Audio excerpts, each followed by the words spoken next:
بسم اللہ الرحمن الرحیم۔ السلام علیکم پیارے پیارے بچوں اور میٹھے میٹھے بہن بھائیوں، دعا ہے کہ آپ خیریت سے ہوں گے۔ آج آپ کو دل بہلانے والی کہانی سنانے کے لیے حاضر ہوں۔ کہانی شروع کرنے سے پہلے ایک عاجزانہ سا گزارش ہے کہ ویڈیو اچھی لگے تو لائک کرے اور چینل کو سبسکرائب کرے، اور اگر کوئی گڑبڑ ہو تو کمنٹس میں یاد کرا لیا کرے۔ بیل کے آئیکن پر ضرور ایک نظر ڈالیں تاکہ آپ کو انتظار کرنے کی زحمت نہ پڑے۔ تو چلو چلتے ہیں کہانی کی طرف۔ بہت مدت پہلے دور دراز کے ایک ملک میں یہ قاعدہ تھا کہ اس ملک کے لوگ ہر سال اپنا بادشاہ تبدیل کرتے تھے۔ جو بھی بادشاہ بنتا وہ ایک عہد نامے پر دستخط کرتا کہ اس کی حکومت کے 1 سال مکمل ہونے کے بعد وہ اس عہدے سے دستبردار ہو جائے گا اور اس کو ایک دور دراز جزیرے پر چھوڑ دیا جائے گا جہاں سے وہ کبھی واپس نہیں آ سکے گا۔ جب بادشاہ کا 1 سالہ دور حکومت مکمل ہو جاتا تو اسے ایک محفوظ جزیرے پر چھوڑ دیا جاتا جہاں وہ اپنی بقیہ زندگی گزارتا۔ اس موقع پر اس بادشاہ کو بہترین لباس پہنایا جاتا اور ہاتھی پر بٹھا کر اسے پورے ملک کا الوداعی سفر کروایا جاتا جہاں وہ سب لوگوں کو آخری بار خیرآباد کہتا۔ وہ بہت ہی افسوسناک اور غمزدہ لمحات ہوتے اور پھر وہاں کے لوگ بادشاہ کو اس جزیرے پر ہمیشہ کے لیے چھوڑ آتے۔ ایک مرتبہ لوگ اپنے پرانے بادشاہ کو جزیرے پر چھوڑ کر واپس آ رہے تھے کہ انہوں نے ایک ایسا سمندری جہاز دیکھا جو کچھ دیر پہلے ہی تباہ ہوا تھا، اور ایک نوجوان شخص نے خود کو بچانے کے لیے لکڑی کے ایک تختے کا سہارا لے رکھا تھا۔ چونکہ ان لوگوں کو ایک نئے بادشاہ کی بھی تلاش تھی، لہٰذا انہوں نے اس نوجوان شخص کو اپنی کشتی میں بٹھا لیا اور اپنے ملک لے آئے اور اس سے 1 سال کی حکومت کرنے کی درخواست کی۔ پہلے تو وہ نوجوان نہ مانا، لیکن پھر وہ 1 سال کے لیے بادشاہ بننے پر رضامند ہو گیا۔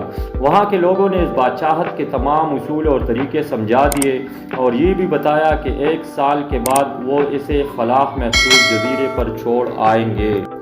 بادشاہت کے تیسرے دن ہی اس نوجوان بادشاہ نے اپنے وزیر سے کہا، مجھے وہ جگہ دکھائی جائے جہاں گزشتہ تمام بادشاہوں کو بھیجا گیا تھا۔ وزیر نے بادشاہ کی خواہش کا احترام کرتے ہوئے اسے وہ جزیرہ دکھانے کا اہتمام کیا گیا۔ وہ جزیرہ مکمل طور پر جنگل تھا اور جنگلی جانوروں سے بھرا ہوا تھا۔ ان جانوروں کی آوازیں جزیرے کی باہر تک سنائی دے رہی تھی۔ بادشاہ جائزہ لینے کے لیے تھوڑا سا جنگل کے اندر گیا اور وہاں اس کے پچھلے تمام بادشاہوں کے ڈھانچے پڑے نظر آئے۔ وہ سمجھ گیا کہ بہت جلد اس کا بھی یہی حال ہوگا اور جنگلی جانور اس کو چیڑ پاڑ کر کھا جائیں گے۔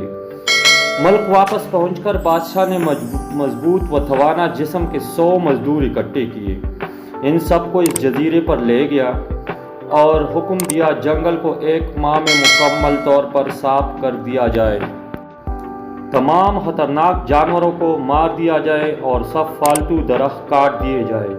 وہ ہر ماہ خود جزیرے کا دورہ کرتا اور کام کی خود نگرانی بھی کرتا۔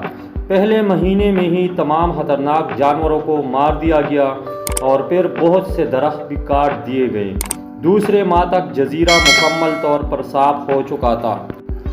اب بادشاہ نے مزدوروں کو حکم دیا کہ جزیرے پر مختلف مقامات پر خوبصورت باغات تعمیر کیے جائیں۔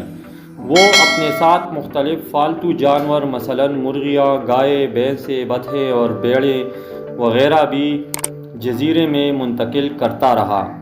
تیسرے مہینے میں بادشاہ نے اپنے مزدوروں کو حکم دیا کہ ایک شاندار گھر تعمیر کرے اور اس جزیرے پر ایک بڑی سی بندرگاہ بھی بنائے۔ گزرتے مہینوں کے ساتھ ساتھ وہ جزیرہ ایک خوبصورت شہر میں بدلتا جا رہا تھا۔ وہ نوجوان بادشاہ بہت سادہ لباس زن تن کرتا تھا اور اپنی ذات پر بہت کم خرچ کرتا۔ اپنی بادشاہت کی زیادہ تر کمائی وہ جزیرے کو بنانے میں لگاتا رہا۔ 10 ماہ گزر جانے کے بعد بادشاہ نے اپنے وزیر سے کہا، میں جانتا ہوں کہ 2 مہینے بعد مجھے اس جزیرے میں چھوڑ دیا جائے گا، لیکن میں ابھی سے وہاں جانا چاہتا ہوں۔ وزیر خاص اور دوسرے وزراء اس بات پر متفق نہیں ہوئے اور بادشاہ سے کہا، آپ کو 2 ماہ مزید صبر کرنا ہوگا تاکہ سال مکمل ہو جائے۔ سال پورا ہو جانے کے بعد ہی آپ کو اس جزیرے پر چھوڑا جائے گا۔ بلاخر 2 ماہ مکمل ہو گئے اور بادشاہت کا 1 سال ختم ہو گیا۔ حسب روایت وہاں کے لوگوں نے اپنے بادشاہ کو شاندار لباس پہنایا اور ہاتھی پر بٹھایا تاکہ وہ اپنی رعایا کو خیرآباد کہہ سکے۔ خلاف توقع یہ بادشاہ اپنی الوداعی تقریب پر بہت ہی خوش تھا۔ لوگوں نے اس سے پوچھا، اس موقع پر تمام گزشتہ بادشاہ تو رو رہے تھے لیکن آپ ہنس رہے ہیں، آپ کے اس قدر خوش ہونے کی کیا وجہ ہے؟ اس نوجوان بادشاہ نے جواب دیا، تم لوگوں نے داناؤں کا وہ قول نہیں سنا، جب تم ایک چھوٹے بچے کی صورت میں اس دنیا میں آتے ہو تو تم رو رہے ہوتے ہو اور باقی لوگ سب ہنس رہے ہوتے۔ ایسی زندگی جیو کہ جب تم مرو تو تم ہنس رہے ہو اور باقی دنیا رو رہی ہو۔ میں نے ایسی ہی زندگی گزاری ہے۔ جس وقت تمام بادشاہ محل کی رنگینیوں میں کھوئے ہوئے تھے تو میں اس وقت اپنے مستقبل کے بارے میں سوچتا تھا اور اس کے لیے لائحہ عمل تیار کرتا تھا۔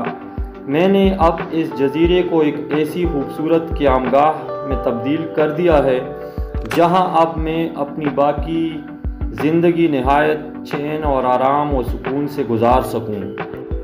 اس کہانی سنانے کا مقصد یہ ہے کہ دنیا کی زندگی عارضی ہے، اس کے بعد جو زندگی ہے وہ نہ ختم ہونے والی ہے اور اس زندگی میں صرف صلہ ملے گا۔